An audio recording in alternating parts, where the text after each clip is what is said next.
Ois, hey. And we were speaking about the difference between the avoida of Bechol, the avoida of davening, which is in the idea of then in what it says concerning Yaakov Avinu, that it was over there in a level of chasadim. Mikola chasadim, it's a level of ava, the ava that's b'chol moedecha, the ava that's b'li gvul. But even that, it's only a level of a ha'ara, only the level of chitzonius hakeser, and so on, the ha'ara of atzmos. Whereas in learning Torah, the bittul is the ultimate level. That's a level called the emes, ein emes ala Torah.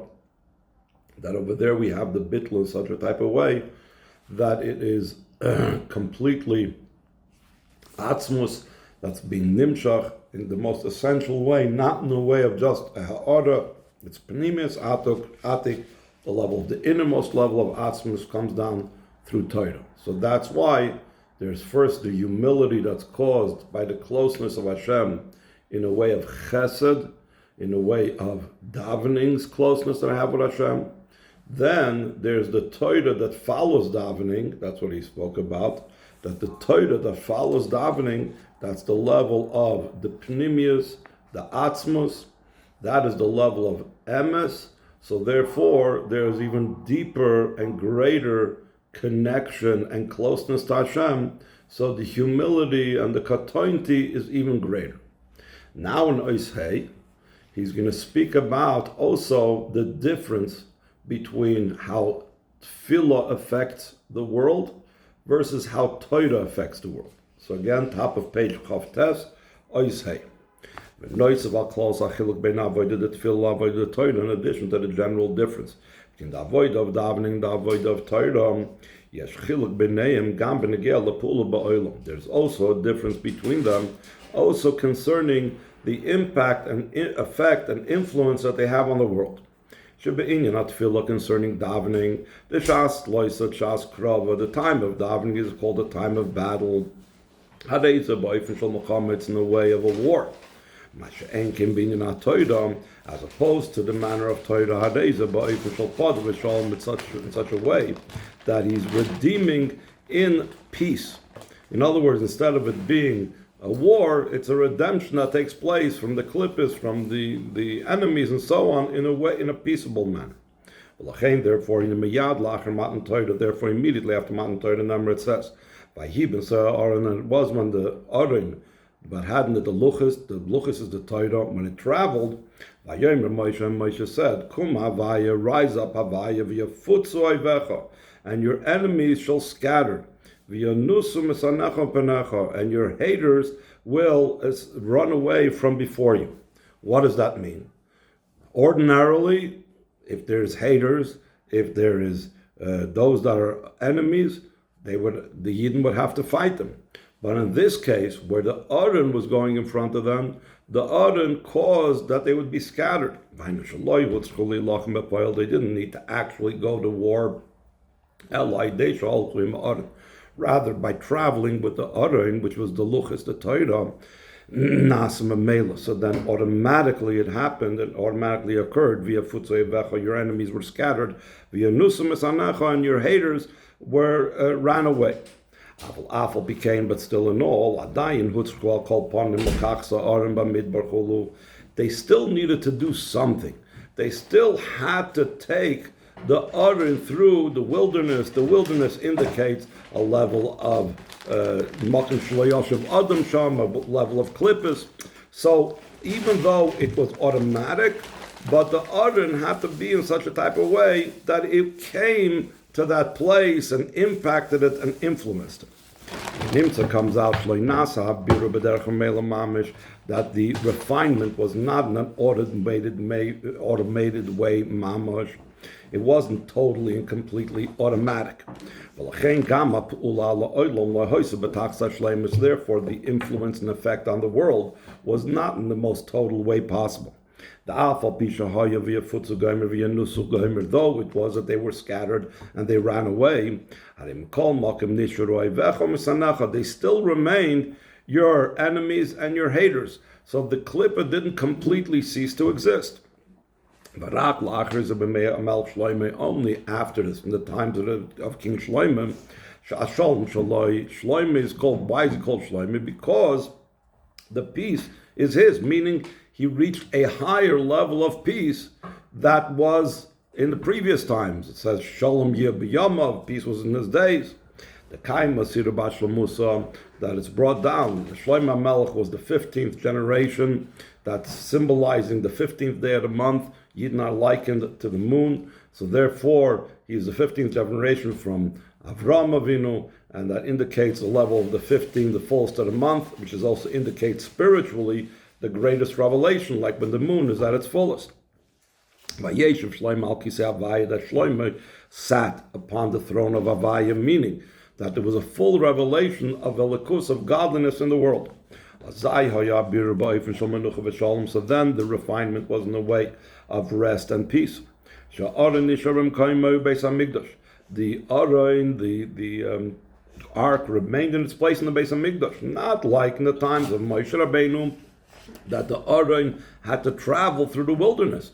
And only when traveled through the wilderness and it engaged with the enemy, so then the enemy scattered. But that wasn't the way in the times of Shlomo Melech. The Aron stayed in its place. It didn't have to go out anywhere. And the queen of Shva brought taxes to Shlomo. That's the idea what's the idea of bringing taxes? It's the idea of elevating and bringing in sparks of Kedusha to Shlomo Melech. So again, it's the same idea. Instead of having enemies that you need to bring the Torah, the Aron there to scatter, rather they are misbarer b'derech mamela completely, more so than the way it was in the Midbar. But the Rebbe says this still isn't the ultimate. Even the days of Shlomo Melech, it wasn't the ultimate perfection of it. Even after the queen of Shva brought a tax to Shlomo, being in her place, she still remained a separate existence. She didn't stop being a queen, she didn't stop having a country, and she didn't stop being an independent person. Though it wasn't in a way of an opponent, like your enemies and your haters, still in all she remained in her place of Shva as a separate existence, a separate independent person. The only thing was that the sparks of Kedusha, which expressed itself in the taxes, which was manifested in the taxes, she brought to Shlomo Melech. It wasn't a way of being set and established, meaning the world did not really change. The world still could awaken afterwards, like the expression in Yeridea, it could be chayzer v'nir. It could awaken again the negative. Well, after the days of Shlomo Melech, there was possible to be again the idea of your enemies and your haters. So therefore, that shows that it wasn't the true and complete scattering and the complete memela, the kebirur that Torah is able to affect. Rather, many Mamarim, the Rebbe brings this down. Different levels of Padav Shalom. The Rebbe speaks about Padav Shalom is through Torah. More than that is the level of Shlomo Melech. But ultimately, it's the times of Mashiach is the time of Padav Shalom.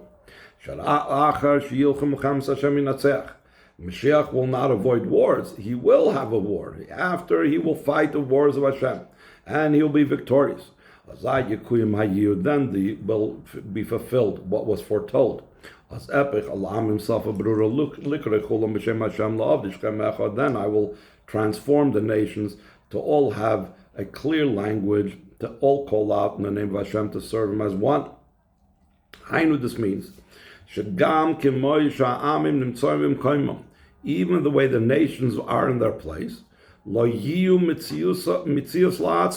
won't be a separate entity, not like Malchus Shva, that after she brought the gifts to Shlomo Melech, she remained a separate entity. But in the case of Mashiach, they will not retain their separate identity. The entire being of these nations will be to serve the Eibishter as one, together in unity. Over Pratis, even more specifically, Mashiach himself will be from the descendants of David HaMelech. And even more so, David HaMelech had many sons. Specifically, Shloimeh, he has to be from the children of Shloimeh. Why is that way? Because it's all one continuum. There is first the level of David and Shloimeh HaMelech, and then there's the level of Mashiach. Because initially there has to be by Mashiach the way of war, like we spoke about earlier, that even Mashiach will have to fight a war. That he will fight the wars of Hashem and he will be victorious. That is what David represents. So therefore he is an offspring, he's a descendant of David because he's continuing what David did. So like it says in the Pasuk about why David HaMelech will not build the Beis HaMikdash. So he was told, Dam l'roiv shefachta, that you spilled much blood. And because of that, he couldn't build the Beis HaMikdash. But what do we see from this? That David was a warrior. David was about fighting wars. So Mashiach had to be a descendant of his, because Mashiach will also initially fight wars just like David did. And only afterwards will he have the idea of peace, like the times of Shloimeh. That's why he's not only a descendant of David HaMelech, he's also a descendant of Shloimeh HaMelech, because not only is he going to be fighting wars, but he's also going to have the peace that Shloimeh HaMelech had. And then he's built on top of all of that, after the foundation of doing the Avodah of David, after going to the next level of doing the Avodah of Shloimeh, he's going to have a further level of doing the Avodah of Ad La Shleimus does until the perfection of then I will transform to the nations to have a clear language to serve them all as one. And despite that, even though we say that this perfection and this ultimate level of Padav Shalom and this level of Torah that impacts the world to such a degree, that causes this unbelievable transformation, that we said the ultimate level of that is when Mashiach comes. But if you look at where the Aron was actually located, it manifested that, at least in its location as well. Similar to this was also in the Beis HaMikdash. That's why the place of the Aron was not able to be measured. Though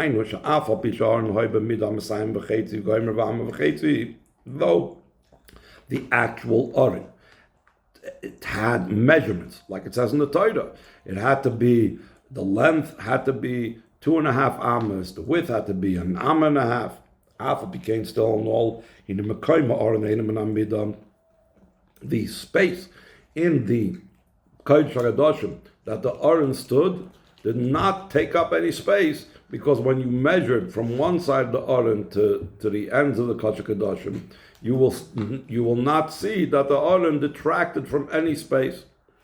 Why is that so? Because that's the impact of Torah, of Atzmus in this world, similar to what we say, that there's the Torah impact that caused and so on. There's another impact in the physicality of the world of the Gilia Atzmus, that it didn't occupy any space. Because the impossible is not impossible for him. When you deal with Hashem's essence, which is called Nimna Nimnois, then it can be even the physical space of the Aron should not occupy any place.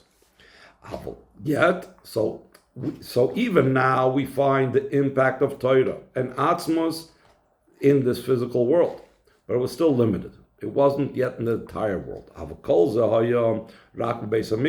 this was only in the Beis HaMikdash. As opposed to the general world, remained in its existence, and it didn't come down into the rest of the world this idea of the impact of Torah, of Atzmus in the world, V'rak la'ased lavi. Only when Mashiach comes. Tia gam ba'olam tachza shleimus does epech goymer lav d'shkam echad will be also in the world the ultimate perfection of then I will transform that all the nations will serve him together as one.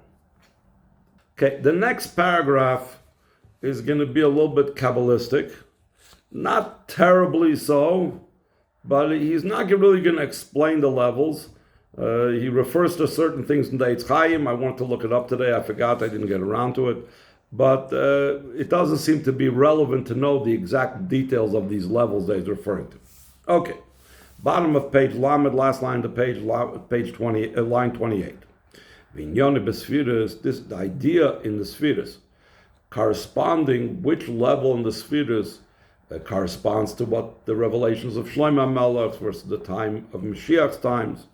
Because even though we're talking here about Atzmos, but still in all, a lot of things manifest themselves and express themselves later in the spheres as well. So, of course, this is Atzmos and this is only Ha'ara and so on, but in the spheres themselves, they have ways how certain things will express themselves because they come from Atzmos, and certain things when they're not from Atzmos. So he says, Vinyon b'spheres k'mevor b'Eitz Chaim, the idea behind what we just now spoke about in the spheres. Like it's explained in the Eitz Chaim, Shebemei Shloimo hoisa aliyas hamalchus b'madrega hashishis, misheva madregis techoshev sham b'aliyas hamalchus. Top of page Lamed Aleph. When the days of Shlomo Melech, the ascent of Malchus will be all the way to a sixth level of the 7 possible levels that there's possible for Malchus to go up. Again, he doesn't explain it here. I don't know what he's referring to exactly. I can make guesses. I'm not going to guess on my own. And because it doesn't go to the ultimate level, it only goes up to the penultimate level. Therefore, she'oz ein meir ha'oir adayin b'chinas malchus de malchus. So then, because it doesn't reach so high, the oir cannot come down so low to malchus sheba malchus. As we know throughout Chassidus, the higher something is, the more lower that oir can shine, the further down it could reach. So in the times of Shlomo Melech, since it only went up to the 6th highest level of malchus that malchus can go up to, not to the 7th level that malchus can go up to, so it was only other levels of malchus that were impacted and then influenced, but not the lowest level of malchus. So malchus was not impacted and influenced but in the times of Shlomo Melech. But as opposed to that, line 3, when Mashiach comes, then Malchus will reach the ultimate ascent that it could reach to, the 7th level of ascent. Since it reaches so high, so the higher it is, the further down it could impact and influence. So only when Mashiach comes, it could reach the level of Malchus Sheba Malchus. So now the Rebbe is going to get in, again, some technical things, Kabbalistic things, and challenge that and say, what do you mean? We know that in times of Shlomo Melech is a very great revelation, even in Malchus. Though in the times of Shlomo Melech, the moon was full, like we said, the idea of the 15th of the month, and so.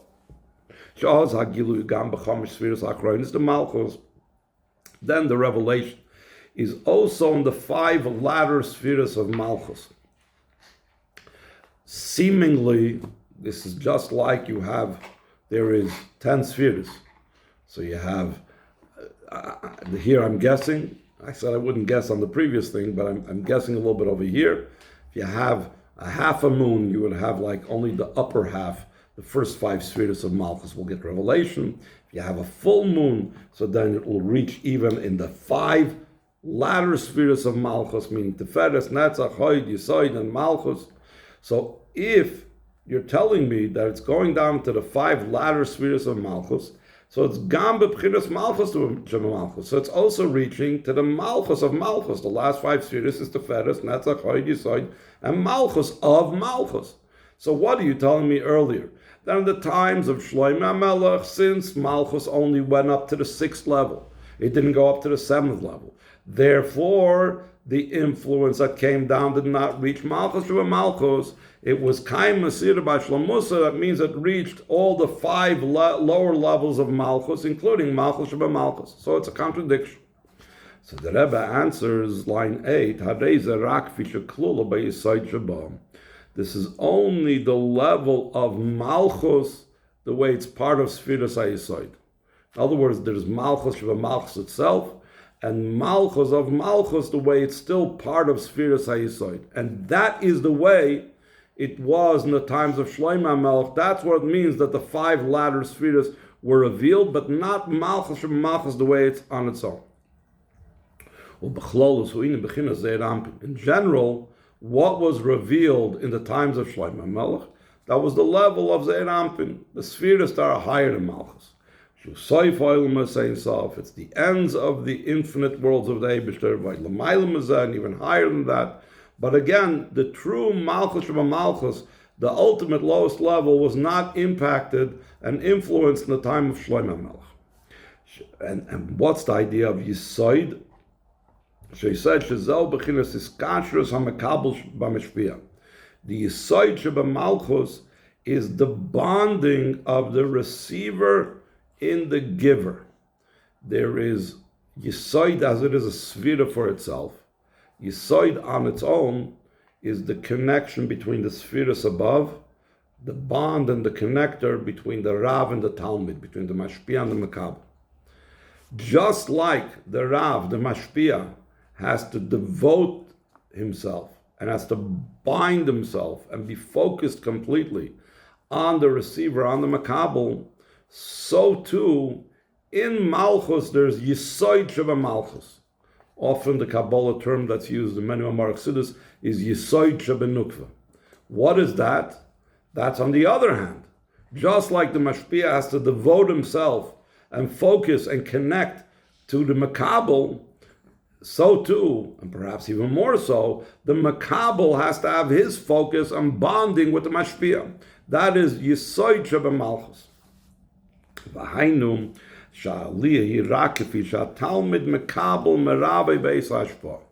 When we're talking about this level of the ascent that there is in Malchus during the reign of Shlomo HaMelech, that did not touch Malchus Sheba Malchus, it's because it's talking about the ascent that is taking place when the student is receiving from his Rav.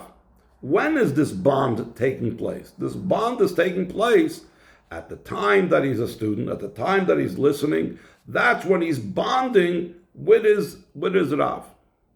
But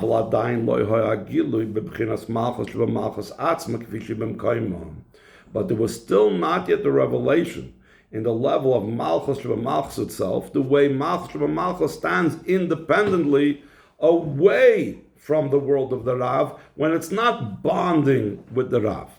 Shaloin is bar Radayin, that was not yet refined. That was Shlomo HaMelech. The Malchus Sheba Malchus, the lowest level, was not yet refined. Mashenkin lost Lovitia, Liyashvi the Malchus, opposed to when Mashiach comes, there will be the 7th level of ascent of Malchus. There'll be the revelation in the level of Malchus Sheba Malchus, the way Malchus is in its place. Not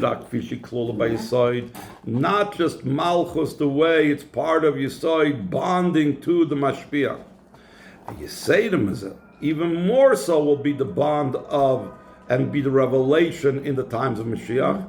Not just will the revelation be in Malchus Sheba Malchus when it's standing independently from Yisoid, but there is, Chassidus speaks about Malchus has in it 2 levels. There's Malchus, the way it's still in the world of Atzilus, and then whereas the way Malchus impacts and influences the worlds of Biyah. So this is what's going to be when Mashiach comes. Even and also when Malchus comes down to the worlds of Bri Yitzir Asiyah. Then it's the power of the doer in the thing that is being done, that's being made. Also there, where Hashem's action is in enclosed in the world will be visible and seen that who is the doer, who is the maker, who is the koyach hapoil in the nifl. That's the dvar havaya, that's the spoken word of Hashem. There will be the revelation of Yud-Kei Vav-Kei also in the world on its own, the way it's down here, seemingly a separate entity. Like it says in the pasuk, and the glory of Hashem will become revealed, and all flesh will see together. That the mouth of Havaya spoke.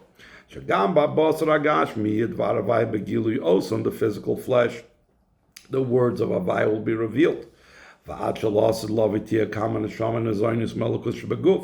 To such a degree will godliness impact the physical world that instead of the body needing to be sustained by the neshama will receive its sustenance from the body, because the body will be fully revealed in it, the level of Hashem's essence, the power of Elikus, the doer in the thing that's being done, become like it's explained in many places.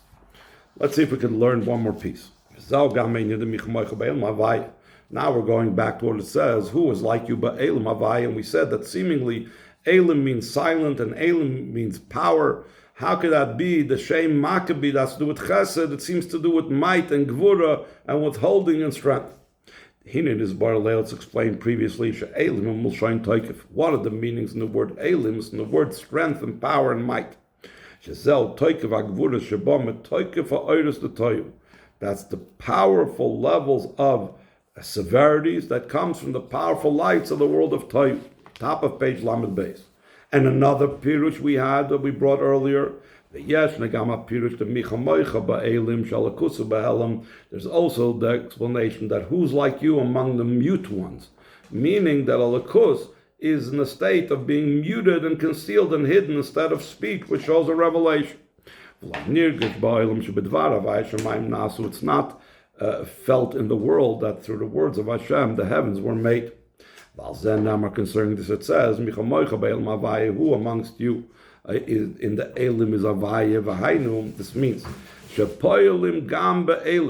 we affect also on the level of Elim,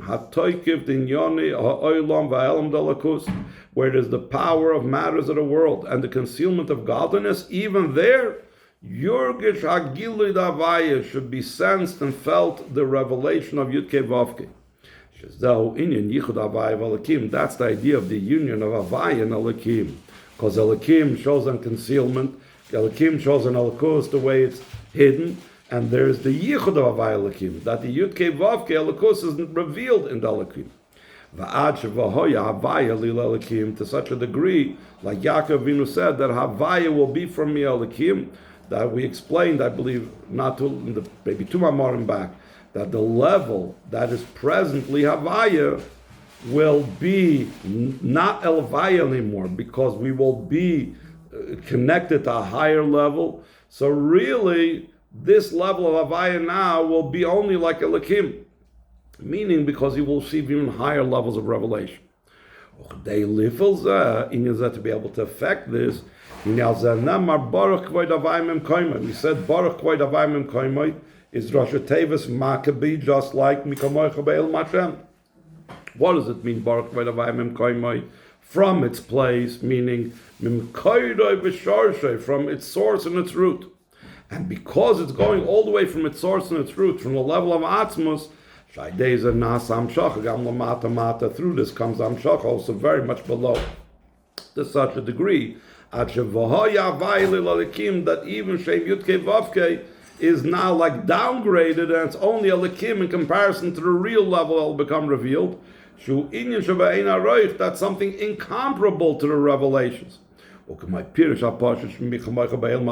like the literal meaning. When we say, who is like you in the mighty ones of Havaya, meaning there's no comparison. The same thing when we say Havaya Elikim means that it's such a high revelation, it's nothing compared to what we have now. It's something incomparable. That's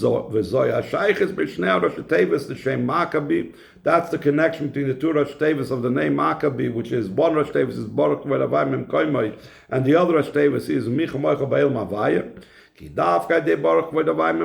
Only through drawing down Havaya from its place. Nasa inyan de mikamoicha ba'el mavaya is accomplished ideas who is amongst you, who is like you, and the mighty ones avaya shezeu agilu avaya ba'toike v'helm sheba'il. That's the revelation of avaya in the power, the strength, and the concealment of the world, like the two meanings in the word elam. That's also the connection with the name Maccabee. The idea of name Maccabee is kindness, because kindness is the idea of Hashem's flow and coming down and becoming revealed down here below.